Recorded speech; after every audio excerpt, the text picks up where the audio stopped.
Hey, everybody, and welcome to another episode of Mom and I Unfiltered. Good morning.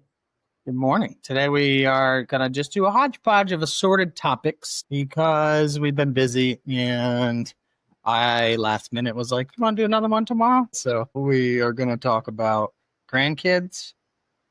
I don't have any. I hope not. Retirement, camping, friends, and landscaping. What did you say? Yard work. Yard work. Okay. Yeah. So this would be a fun one. Well, it's hard because you can't relate to the first two, like grandkids and retirement. Hey, I'm retired. And that's a truth. We'll go through that when we talk about retirement. You're just in betwixt, kind of like I feel like I am. Yeah, I do feel like I'm in between. Let's start with retirement. Why not? Yeah, sure. So for me, it's still not retirement. I feel too young to be doing that. And I'm not ready to not do things. So yeah, for me, I'm kind of like at an in-between place. Nobody really tells you. You just kind of assume you're going to get it when you're younger. Like I was just like, it's like a thing you get after you work for a while.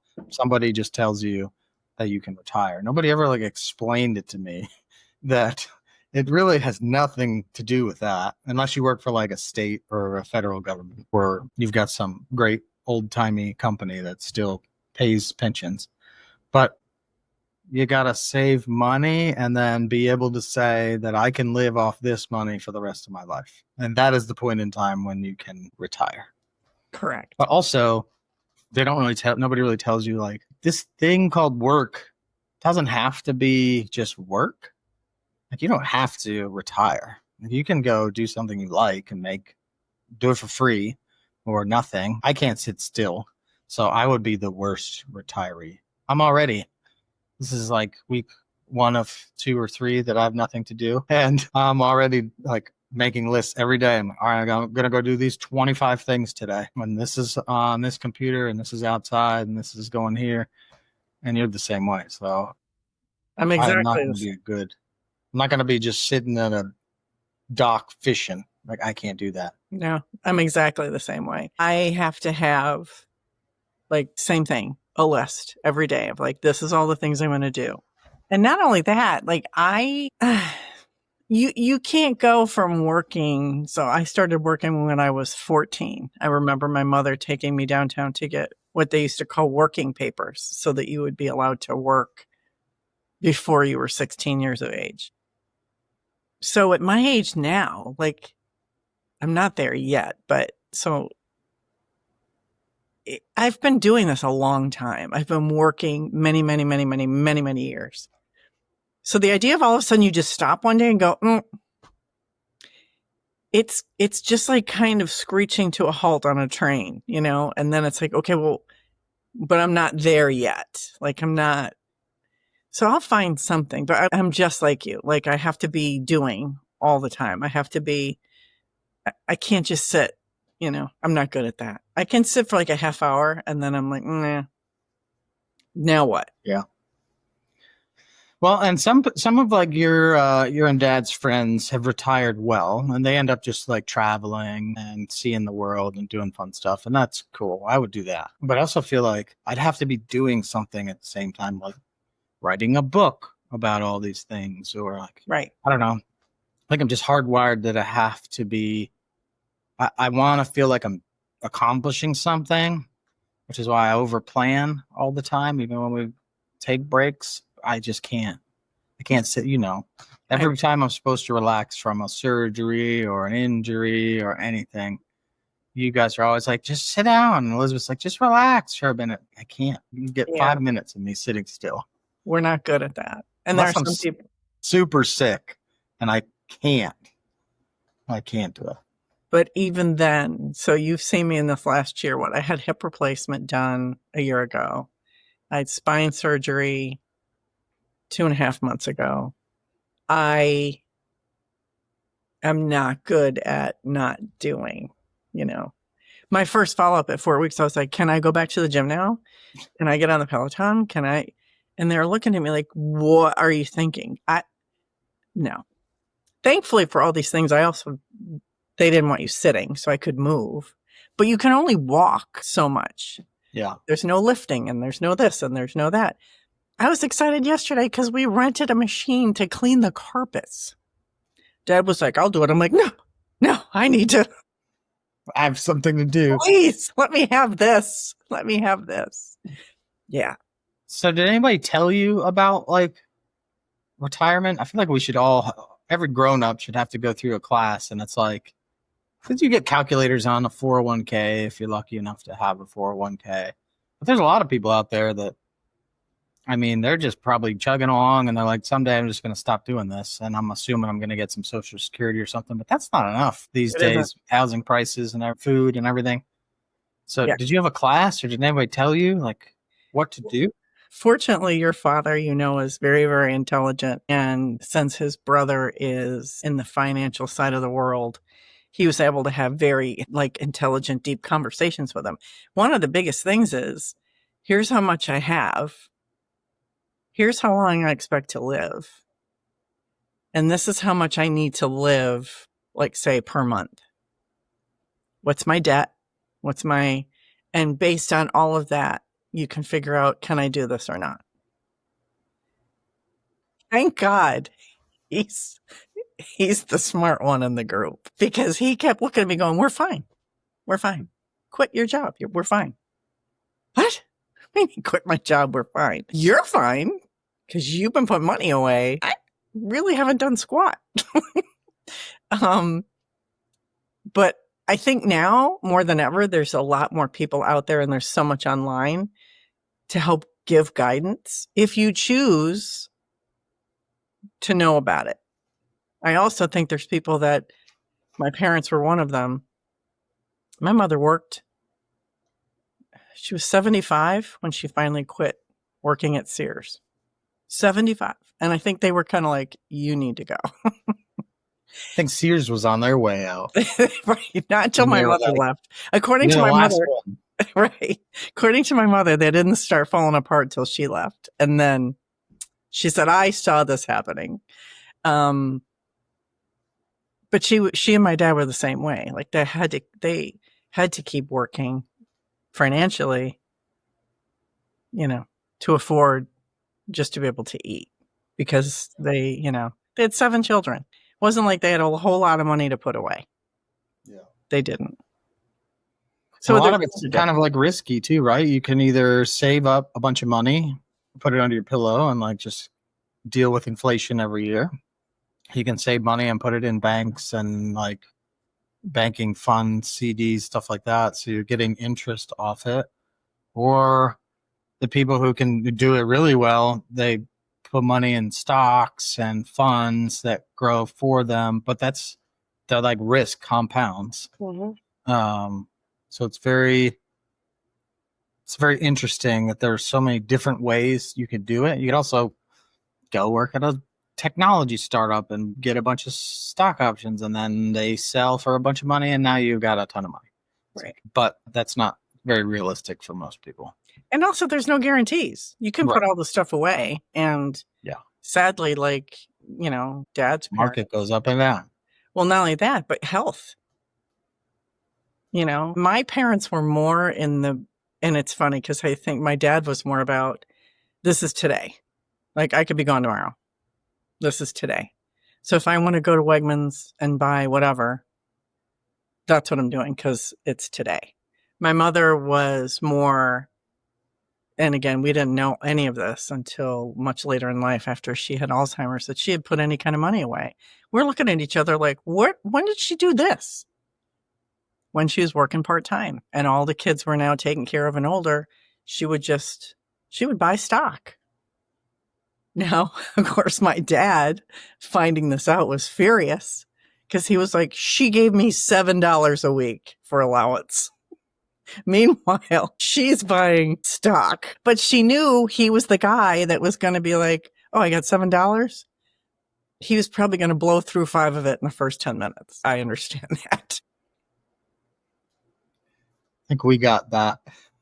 Yeah, that's a genetic thing. We got that from my dad, who probably got that from who knows, but yeah. Yeah. I don't know what it's so weird to think about. Like, I feel like I'm so far behind because now I'm on my second, the third. Okay. Poor Elizabeth's had one, and her company doesn't meet the requirements. I don't understand the technicalities, but every year they put money away, but the company doesn't do enough or have enough full-time employees or something. So they kick that back to her every year. Um, and then she's really good with putting things in banks and stuff. But I feel like when I talk to dad and I'm like, what did you need? And how did you put it? Like, where'd you put it? And then I look at mine and I'm like, oh my God, I'm going to be doing this for 60 years trying to catch up. No, you won't. You won't. And now I'm leaving all that to go make less money and work more. But again, there's that, like I mentioned before, life is short. We only get this one opportunity to be in it. You might as well be doing something that brings you joy and makes you feel like you have a bigger purpose, as opposed to lining someone else's pockets and not feeling completely engaged with it. Yeah. You know, there's that. I mean, you know. Yeah, it is such a hard thing to balance, though, now. Mm-hmm. Especially if you've been doing one thing and you're going to go do another. So much like retirement, if you've been making money and you've got insurance and like you know this, I know what I'm going to go do on a daily basis most of the time. And then all of a sudden, retirement, okay, now I'm on this fixed income. I don't have anything to do like on a set schedule every day. I've got to go build a new one. And now I got to figure out insurance or Social Security or Medicare. Well, it seems like a lot.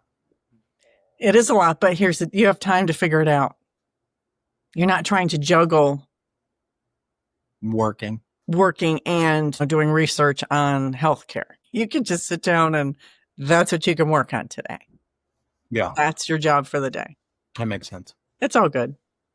And for me, sad but true, any money I have is usually spent on grandchildren anyway, and it's always been that way. Always. Yeah, stop doing that. They got too much crap. Yeah, but it's more time. It's more for me. It's time now. For me, it's much more. What can I do with them and spend time? And yeah, it doesn't have to cost a lot, but it costs something. Whatever it is. What's a good segue to grandkids? Did you want to talk about anything else in retirement? Nah. No. All right. I know. For some people, it's like retirement, yay. For me, it's like, it's fine. I jokingly said it in the gym this morning. I'm like, I'm officially retired, guys. What time do you want to come to the gym tomorrow? I was like, we're tired. What time do you want to come? Exactly right. I'll move the other things on my list. Right. I can take the trash out when I get home. Yeah. But Elizabeth cut the grass and did all the stuff. And so now I'm like, well, what am I going to do? Yeah. I got to cut the bushes. I was going to say, so that's another segue, but yeah, we'll talk about yard work in a minute. So grandkids to me are one of those things that you had no idea how amazing it was going to be until you're in front of them and you're holding them. Now you're talking about my little black baby?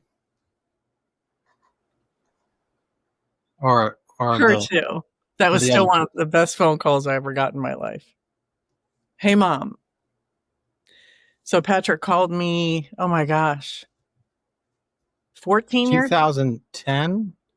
2011. And said, now that's when you were living in the South. You were living alone in an apartment. You were struggling with life in general because you're not in your family. You're working hard. You're barely affording where you're living. Life is not perfect at that point. And someone had told you that you needed to go and find yourself a dog, which I didn't know any of that. Like, I knew obviously about your life situation, but I didn't know you had gone to talk to someone. So I get a phone call and I'm sitting in my car and you said, Mom, I have something to tell you. And I said, okay. You said, you have a granddaughter. And I said, what? And you said, she's so many months old. and her name is Maddie. And he said, she's black. And I said, oh my gosh, Patrick, I'm so happy. Like, I'm just so happy. You burst out laughing and you said, Mom, it's a dog. But right away you were like, but you get so much credit for the way you just handled that. I said, I'm genuinely excited. I said, no, I'm kind of bummed it's a dog. Yep. That was the first one you had. That was the first one I had. Yeah. Maddie was perfection. Second one I had was another little dog called Lucy. It was another grandchild, followed up by the human grandchildren. Yeah, Patrick, Lila, and Ezzy. And for me, I always go back to watching your child become a parent is mind-blowing. Because all you see when you look at your kids is the child they always were. And now all of a sudden you're seeing them as a parent, but you're hearing your own parenting in the words that they use with their own children. That to me is just funny as heck. It's just funny. Like it's funny. But to see these human beings that are carbon copies of your children and their significant others is wild. Wild. Because all of a sudden you see this little human and you're like, oh my gosh, yeah, I can see Patrick. I can see Elizabeth. Like I can see both of these people in this child. It's very cool. It's very cool. And it's very cool just to be the fun one in the room. Like Dad and I just get to be the fun one. We don't have to discipline. We don't have to. Well, you should. Well, we don't. Because they will be wild. No, they're not. They never have been. But yeah. And it's kind of like reliving your childhood through them all over again. But having it be more fun. Because again, there's zero responsibility. Like if you don't eat a vegetable today, it's fine with me. Like that's your dad's problem. That's right. That's right. I'm retired. I'm retired. That is not my issue. My issue is just to be the fun one. I'm just I'm that person. So years and years and years ago, my niece Michelle told me that she was talking to someone and they said to her, in your mind, can you imagine the most perfect place? And she said, anywhere my grandparents were. Because she said, with my grandparents, I was perfect, just the way I was. I was never changed. I never had to be, I wasn't being shaped into being a different person. I wasn't being told I shouldn't eat this or I shouldn't eat that or my grades had to be better. I was perfect just how I was in the space with them. That stuck with me because I thought, so grandparents should be the ideal of the safest space. You can tell them anything. They're always on your side. You're perfect in every way. And I like that. So yeah, that's to me that's the goal. That's the goal. And all the crazy. Oh, they love it. Yeah. And they're going to go to camp a couple days. Can't wait. Camp Nana Papa, grandparents camp. Yes. Where we get. And I'm going to have to retrain them for like 3 days once they come home. No, that's not true. Not true. No, we're going to have all 3 of them for over a week, which I cannot wait. Cannot wait. We already have like days of things scheduled. And then once they get here, we usually have a conversation about what do you want to do? And we fill in the spaces with all the things that they like to do. Yeah, I can't wait. So much fun. And then somebody has to come out of retirement to pay for it all. Fortunately, I bought the bounce house pool thing when I was still working. I did say to Dad, I said, oh God, I hope there's not a hole in it. No, those things are fine. No. And again, the bulk of the stuff we do is not, it's taking them down to the creek and letting them float around in the creek. It's chasing fireflies. Did Grandma or Papa ever talk to you about, like, when they became grandparents? Did they ever later chat with you about, hey, this or that, or even when Papa got to meet Patrick and Lila, did you guys ever talk about being grandparents, or did he ever give you any Yes. Yeah. advice? Yeah. And again, my parents had 19 grandchildren. When I still think that she bought gifts for each child every Christmas, I don't even know how that happened. I have no idea how she did that. For her, it was the same thing. It was pure joy anytime that she was in the room with any of them. Didn't matter. For my father was never a guy that liked babies. He just wasn't.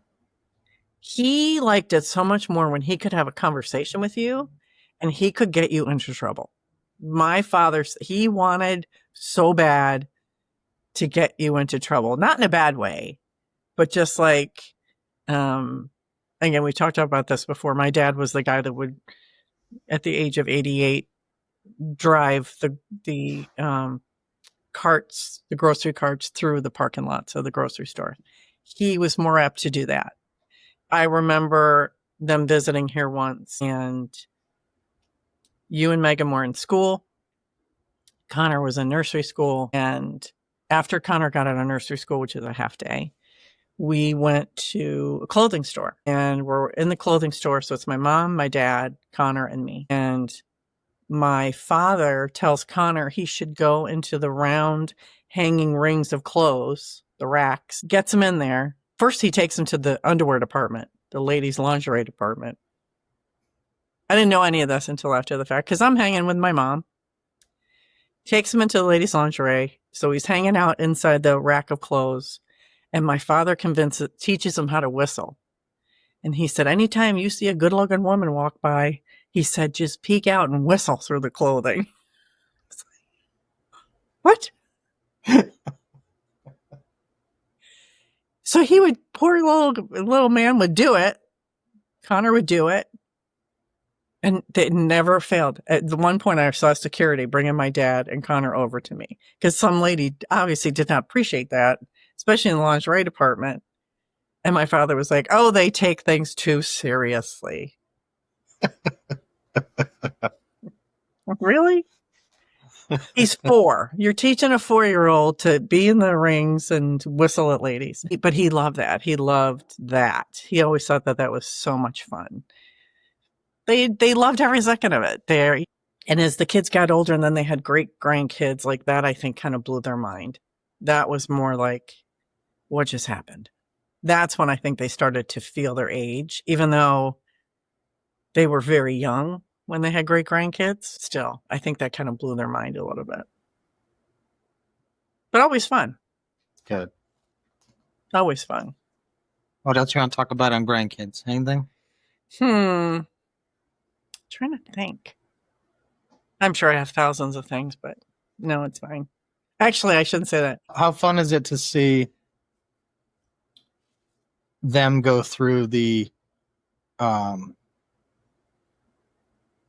don't know what you want to call it, but like Santa and the Tooth Fairy and all the fun magical times? It's amazing because you each put a different spin on it, which is things like I would have never thought about, which I love, or things that weren't available. Like even the little mouse that I had gotten Little Man for when he started losing teeth. Like I remember when I saw that and I thought, God, I wish they would have had this. Like, this is so cool. It's so cool that they have this, the elves and the snow and Elf on the Shelf and all of those things. It's so cool. I just think it's awesome. But I also think I would have failed miserably because if it's something I have to do every day for like 30 days, no, it's not happening. I'm going to get tired of doing it and I'm going to slip up. I don't know what you're talking about. I didn't have to do anything. The elves came and did everything. It doesn't matter. You got to let them in. Do you have to let them in? You No. got to keep something unlocked? Did have to turn the alarm off. See, forget it. Police would have been at the house. No, I would have forgot. I will say that it's kind of funny for me now to sit and watch when the kids get into trouble or mischief and how you all react to it. because I remember sitting in your shoes, and you guys are far smarter than I am, and the kids are far more intelligent now than I think they ever were before. But it's funny to watch the defiance. Right now, Megan is going through it with Ezra. And she just was like, how is she acting like this? And I just laugh because we've all been there. We've all been there.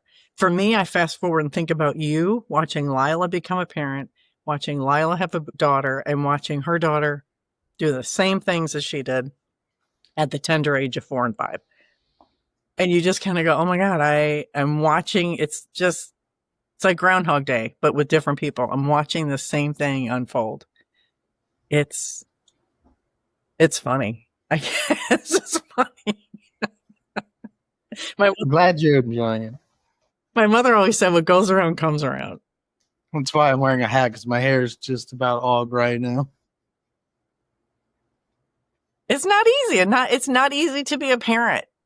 Not easy to be a parent. But that's also where it's nice for Dad and I to be able to say, we got this. Like, we'll just come and hang out with them. You guys just go do. My parents were older when you guys were born. So we weren't apt to leave you with them for an extended period of time. You know, maybe a night, maybe 2 nights at most, or you'd go to my sister Jackie's house and yeah. But that was about it. So for us to be able to say, go, like, we can handle this. You know, we are capable. Thank God you guys trust us to do it. But it's nice for us to be able to give you that time, because we also know how important it is to retain a relationship with your spouse while the kids are growing up. We used to have friends that never went out, never did anything, kind of lost their connection to each other. When their kids were grown and gone, they kind of looked at each other and said, I don't even know who you are anymore. Like, we're out.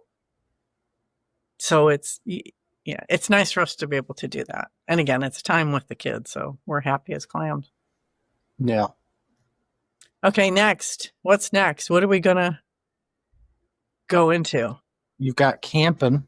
Camping, which is something we're going to do with the grandkids next week, Are you? It's going to be so hot. I know, it's going to be hot. Dad's already finagled we might bring a room air conditioner with us. Do you want me to bring mine? No, Megan and Brian have one. We'll just use theirs. Okay. And some fans. It'll be hot, but at the same token, who cares? Like, I also think the kids are going to be so exhausted, they're just going to pass out anyway. Yeah. Of course, Dad keeps saying, I'm not worried about them. I'm worried about me. Yeah. You're going to get no sleep for a week. No, we'll be fine. We'll be fine. But no, camping to me is, and again, I was never a camper. I wasn't grown up to be a camper. We camped as little kids. My father would get home from work on a Friday night and he would load up the car. We had a tow behind. What do you call those things? Pop-up camper? No, we didn't have a camper. It was basically just a little trailer. And he would put the tents and everything in it. Now, this man had military tents. There was a place in Rochester called Tent City. I don't even know if it's still there. Everything there was like military grade. It was like a combination of like a Camp Moore and like an REI. But you would go in there and they had full on like heavy duty things. My father's favorite place to go. So he would take us all camping. I cannot imagine camping with 7 people, 7 children, plus 2 adults, 2 grown-ups. I don't know how they did it. I know we would all line up. It was usually foot to head in our sleeping bags, alternating in this huge tent. Most fun. So we would go from Friday night to Sunday night. And it was just, we were up on a lake. We were up on Lake Ontario. We would have a ball. But then I didn't do it as a teenager or as any of that. My parents got older and they were not going to be sleeping on ground. So then when we started taking you guys camping as kids, it was just so much fun. Oh my gosh. The dirt that would come out of nowhere. Like, I don't even know. Like, where is all this dirt? Dirt and mud. And it rained every time we went. Every single time. And of course, we would always go camping with our good friends, Laccombs. And yeah, We just had so much fun. Lots of fun memories made. Lots of fun memories. Camping's fun because you have so many different types of it that you can do. You can be as rough as you want and Yeah. carry stuff into the woods and just go with whatever you got and make things. Or you can go. Yesterday, Elizabeth and I had dinner at a place on the river, and right next door they have built a glamping. They built chuck wagons that look like the old canvas chuck wagons, Yeah. but they have doors, so it's like a framed chuck wagon, so it's contained. You don't have to. It's Right. not exposed to the outside, and you can camp there. Glamp, the new term. You can glamp there for like, I don't know. They charge you money, obviously, but and then anything in between. So, and it is funny as time has gone by.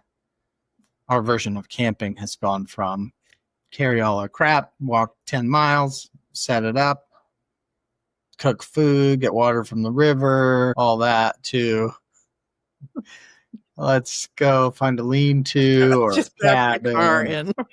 If we're camping, air mattresses are coming out. Yeah. Tables. It's funny. And now down here, whenever I say camping, people are like, "Oh, you go and camp?" Like they think RV, like a camp. Oh, yeah. I'm like, "Oh, no, I don't have that. No. Not quite there yet." No. I remember when we would take you guys and any campsite we went to, there would always be sites for the campers. And we would always walk by them with such envy. Yeah. People cooking bacon and They watching TV. watching TV. They had a bathroom. Yeah. It's like they had a shower. They didn't have to use the community showers. Woods. God. I'll still never forget Dad took me, and this was not that long ago. It was October. It was one of the last weekends that this particular campsite in the Adirondacks was going to be open. Very cold.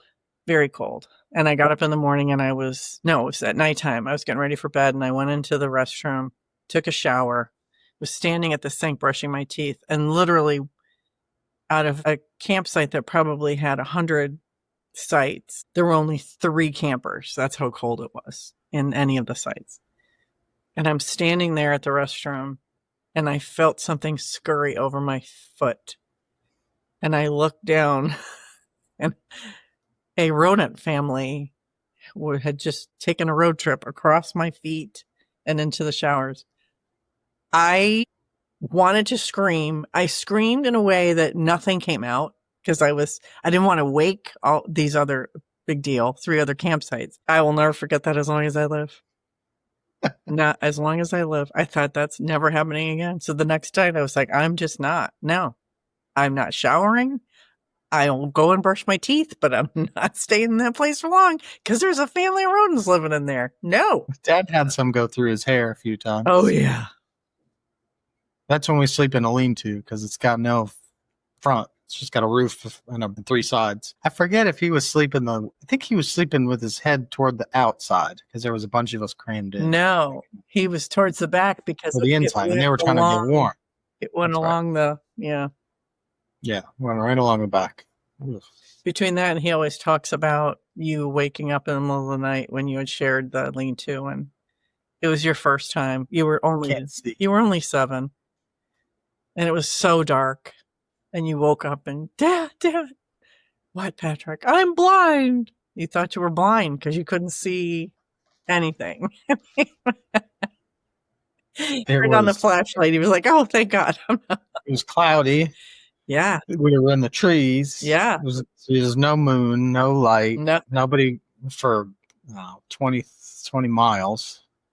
And except for the 2 guys that you didn't know who were sharing the lean-to with you on the other side. I think it was hunters. 2 hunters were with us. Father and son or something like that. Yeah. Yeah. Yeah, that was, for me, the best part about camping was always if we camped near a stream or something, just going and playing out in the stream and the rocks and then carving sticks, whittling, making all sorts of spears and then burning them later in the fire.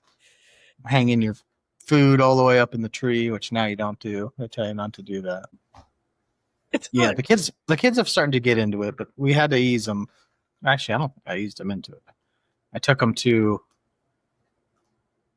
They enjoy just not being at home. It's a different experience. So I think that's fun Absolutely. for them. And they don't have to do any work. No. Like most of the camping we've started with is like you drive up and then you walk 50 feet and you put down your tent. So you still have your car and like there's stuff in And it. there's nothing wrong with that. That's And there's absolutely food fine. and yeah, but now Patrick's starting to come with us on trips, so he's starting to get it. it's just about, again, it's for me, it was always the disconnecting. It was the no TV. This is well before cell phones and all that and iPads, and it's the disconnect. It's you're with nature. You have to have a conversation around a fire. It's telling silly stories in a tent before you go to sleep. It's all that stuff. It is. It's just reconnecting, and I still think it's very important. And I think it's very popular. It's extremely popular. I think it became even more popular during COVID because I think more people were apt to, I mean, camper sales and all that went through the roof. People were kind of like, I can work from anywhere. So why don't I just get in an RV and drive to somewhere I've never seen and work from there? So I think it's cool. I think it's fun. Yeah. And having good Part of me likes that. Part of me is very, I don't want to go see a bunch of people when I go camping, but yeah. The world is not just mine. True story. But I mean, it's gotten ridiculous in a lot of places that are far out. Like now, you get everybody and their brother because some kid posted a picture on Instagram or TikTok or whatever, this pretty view, and now all these kids go unprepared, hike to these or camp at these places with like nothing, right? Just because they want to go see the picture or something.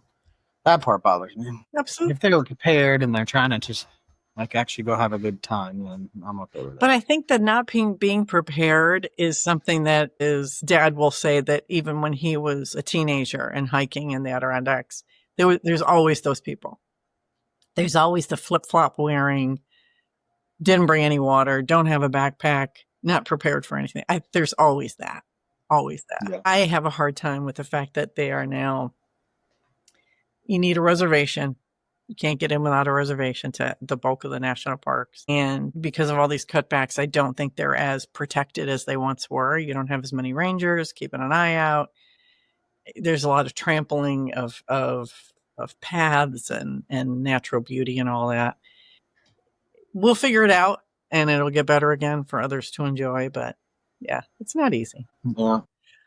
All right, so I'm going to skip forward to friends because part of our camping adventure was always usually going with friends. We have been very fortunate over the years to have lots of great friends and still are very blessed to have many good friends who have come into our lives as gifts. And I think back to the friends my parents had.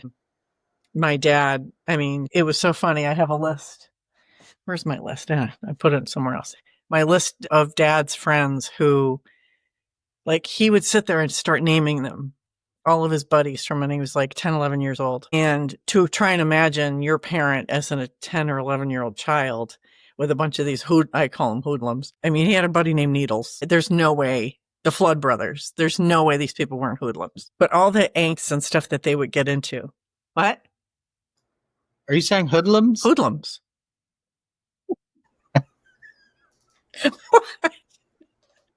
Sounds like you're saying hoodlums. Like I'm thinking like hoodlums. So you're saying like hood, like WHO. Are you saying hood or hood? Hood. Not. Now I'm confused. Aren't they called hoodlums with an H? Yes. You're saying it like an owl, like a hoodlums. I feel like that's one of the birder people know, like hoodlum. That's a barn owl. It makes that noise. Hoodlum. Sorry, I didn't mean to correct you. Maybe I'm wrong. I just always think like hoodlums because they're wearing hoods and they're up to no good. Hoodlums. But hoodlums, maybe because you don't know who they are. So who demlums? Oh, yeah, that's God. okay. Who demlums? I forgot my train of thought. You were saying people with the The name like hoodlums that my dad used to hang out with. Maybe they had hoods. I don't know. Maybe stick with hoodlums. It'll be funny. hoodlums. Didn't we You talk say about this hoodlums. a few episodes ago about things that we say that are we I don't know. misuse words or we make She up? got nobody who listens to this. We could get somebody to comment in on. Oh, okay. Hoodlums. They're still Hoodlums. They're still hoodlums. Darn hoodlums. That's going to be one of those progressive commercials for old people. There's a bunch of hoodlums. Oh, I'm gonna say that today when I go get my hair cut. I'll find a way to bring it up and see if anybody says anything, and I'll report back. that's a good idea. My barber just looked at me funny, or he agreed with you. Or he carried on the conversation. Yeah. Yeah, he just went on because it's a word, hoodlums. Yeah. I think he'll tell me. God. Anyway, so yeah, my dad had a group of buddies that were definitely hoodlums. And as they got older, like their friends group, it got smaller, obviously. That happens. Because some of them hoodlums get locked up. Not those guys. It is shocking that my dad was never arrested for the things that he would get into. There's a story about... He was also a very intimidating fellow. No, when he was 14, like when he would get in... He's still probably tall. I mean, he's tall. Yeah, he was tall. At 14, he was probably taller than I am now. At 16 is when he and his buddy became grave diggers. Can you imagine? Like, that's your job.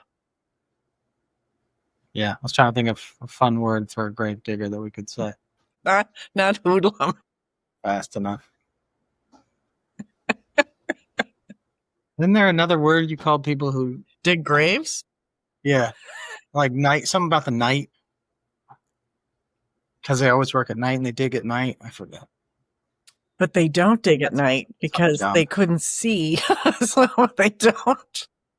Maybe it's just in the movies. They got a lantern. Just in the movies, yeah. That's just grave robbers. Maybe I'm thinking of grave robbers. Opposite. Grave robbers? Yeah, no, not the same.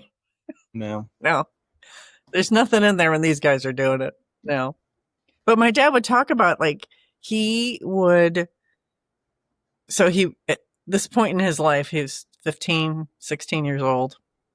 And the principal of the school, who was a priest, came to him and said that the cemetery that's adjacent to the church and school, which was very normal back in the day, needed some help. And would he be willing to, I forget what he got, maybe like a quarter for every grave that he dug. So he and his buddy would dig graves whenever they needed it. And he would talk about how, like, it's got to be a horrific job. Just terrible. All you're doing is digging. And if it doesn't, the ground is hard, whatever. The amount of silliness that they would put into this job. He said, sometimes we'd take a nap. He said, like on our lunch break, he said we would be in the hole, just take a nap. He said the amount of people they would scare, like as they were climbing out. Maybe there were other people visiting, loved ones. Here's my dad and his buddy climbing out of the grave. He said the amount of times we did that would scare the bejesus out of people. There's another word, bejesus. He said those are some of his best memories. But he would double over. As I was laughing earlier, I was thinking he would double over laughing about that memory because he would just see people turn. And the amount of friends that he had that he would get into trouble with was insane. But again, aside from playing with sticks and cans, what else did they have to do? Get into trouble. Now you've had, and you're still young, so you still have tons of friends you'll still make. Amazing friends. It's interesting to think about the progression of, like, you get different types of friends. I think guys and girls are different. I think guys can go 10, 15, 20 years sometimes without talking to each other. And then you can just show up and you back to normal in an hour, just chatting. Yeah. I agree with that. I think more lately people communicate more because of our phones, but we're still kind of like, I don't know, guys just don't over communicate, I think. But, you'll have your friends from school, and then you move somewhere else or you go to college, and then now you've got a different friend pool. And then a lot of the mothers drop off. So you always have like this ebb and flow, I feel like. You've got some that come in, some that stay, some that you just fade away for whatever reason. Yeah. And then you get to working age where you don't have to go get papers anymore. It still might be a thing. I don't know. I don't know. I think it's called child labor laws now, and then no exceptions. Maybe. And then you make like work friends, and it just continues to change. Then you get the kids, and now the kids who are hanging out with your kids in daycare and school, now you're hanging out with those parents every weekend for sports and birthdays and everything. So then you get the new friend pool, and it's just like you're always, I feel like, adding, and you should. I think you should meet as many people as you can because everybody's got something to teach you, good or bad, and it's fun to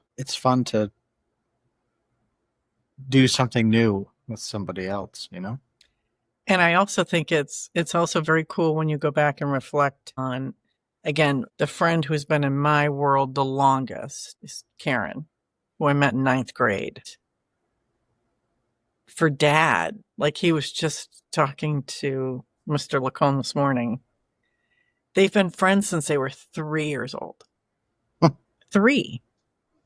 And they have always, through school, through college, through early marriage, through young children, now grandchildren, they still have this crazy bond. And it's very cool. And they don't talk all the time. They probably talk to each other, I don't know, once every couple months. But they're still very involved with each other, which I think that's, to me, that's just so cool because I don't know a lot of people that have had a friend from the time they were 3. Yeah. Yeah, I think my longest friend is probably my cousin, Tommy. True. He's my cousin, but he's still my friend. He's more like a friend to you than a family member. Yeah. Yeah. And then my buddies from, well, a guy I didn't even really know in high school, but Chris, who I talked to since high school. Right. All the time. And then I've got my really good buddies from the early working years, where we're all kind of new to the world of no more college. We have to figure this stuff out. You go through a lot. Your 20s, you're having a good time. Ryan, Zach, and them. Mm-hmm. And then, and then you're an adult, and then you start to get new friends. And I got my gym buddy, Anthony, I go to the gym with every day. And then some of the kids' friends. So it's very interesting how you look at that. And then sometimes you get the opportunity to bring those people all together, and it's so weird. I was just thinking that. Because when that happens, it's you realize really quickly you're a different person with each of them, right? Like you're a different person, which I think is so interesting. And then you get all these people together who really have zero in common except you. And then they may find connections. I just find it fascinating. And it's very rare that happens. Like sometimes like it could be a graduation party or a wedding or something like that where you end up with all of these people in the same space. I find that so interesting to be the person looking. Connor's friends now. It's like Connor's friends. Dad and I are on a text message chain with Connor's friends talking about his bachelor party. I'm like, I feel so old right now. I don't even want, stop texting. It's 9:00. Can't you fellas wait till tomorrow? Texting at 10:30. Yeah, I'm trying to go to bed now, fellas. They're talking about bringing a beer buckets or something. I don't even know what that is. You talking about the buckets that we used to get at the bar that are like $5 and they got a couple beers in them? No. That is. I'm like, I don't know that I should be going. Dad and I will get our own house. Just Tell us what time in the morning to come wake y'all up. Right. We'll be hanging out until about 8:30. Oh my God. But it is funny. That'll be funny because it is Connor's like other. He's got mostly the same group of friends, but I think he's got a couple that don't know each other. Yeah. Maybe. Yeah, he does. So it'll be interesting to see. Yeah. But then you have girls like Elizabeth and her friend. They have to see each other. They're not. I don't know how you feel, but I feel like ladies are different. You don't communicate regularly. If it's been a year, you're like, I don't know who you are anymore. I think we're much more nurturing about our friendships. And that being said, it can sometimes be one-sided. Like I have friends that if I didn't reach to them, I'd probably never hear from them again. I have a tendency to be the much more like if I have a message to you in a couple of weeks just to say, hey, you're going to hear from me. I'm going to send you a card. I probably won't call you because I don't want to bother you. But thankfully now with text messaging, I can send you a text message and say, hey, I'm just thinking about you. I'm more that person. But I talk to people every single day. I talk to my friends every day. Not all the same friends, but I'll talk to somebody. I've already talked to 2 of them this morning. That's just because I think that's that nurturing side. But I do think you're right. Women and men are very different. I'll say to Dad, hey, have you reached out to these guys? I haven't talked to them in years. Well, why not? Like, why don't you reach out? I don't understand. He's like, we don't need to. Like, well, you don't need to. Yeah, he just went on a trip with 5 guys that I doubt they don't have a regular group chat. Nope. They probably haven't talked some of them in a couple of years. Correct. Maybe longer. Correct. And then they're all like, hey, you want to go hang out? Hey, my buddies are doing that right now from the dash. So Ryan and Zach and Bill and I. We're like, hey, we're trying to plan. Let's just go to a Winston-Salem Dash baseball game. Let's just plan to all meet there next April or whatever. Perfect. Now we still talk every maybe month or 2, but we haven't seen each other in a long time. Yeah. But I think it's just different. I think it's very different. It's different with men, different with different friends, different with, But how lucky are we? I mean, I say that we're so lucky. I still keep in contact with some of the people from Rochester that were friends on our street. And again, it's not very often, but now we're so lucky. Facebook, Instagram, all the technology, like it's easy just to message somebody and say, hey, I saw you just had a new grandchild. Congratulations. Whatever, we're fortunate for that. And then when we go home, I try and see people. As does Dad. Because again, they're not coming here. So yeah, it's easy for us to do that. And you've got, you don't have to send a postcard. Right. Although, wouldn't that be fun? How terrible that would be though. Like, hey, I'm going to go try and send this person a letter. And then it comes back because they're not there anymore. And then you're like, well, they're gone. That's kind of it. They're gone. Like, I don't know where to look. Look every phone book, I guess. You'd start looking at the phone book in every city. If you knew what city they were potentially in. Right. Send a postcard to their neighbor and be like, hey, where did John move to? Is there still a phone book? You say that. Now I wonder. Yeah, they still got phone books. Well, I don't know. 2 years ago, we got one. And then I told them to stop sending me one. Like, I know they have them for like businesses, but I didn't think you have to like volunteer your information in the phone book. So if you don't opt in, you're not there. I find it fascinating. And you got to have a landline. All right. I'm fascinated by that. Schools are starting my college is doing a new, like an audit, an update. They're trying to keep in touch with people and find out where they're at, which they should do because they want money from you. Yeah. But it's interesting. So different.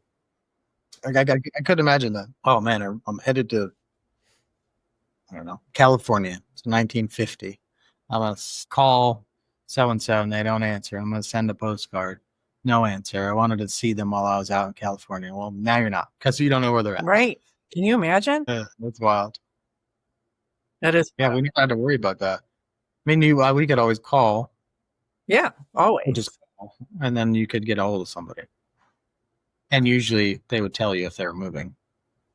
So maybe Unless there they was. didn't want you to know. Yeah, I don't know. Don't tell him. We don't want him to know we're moving.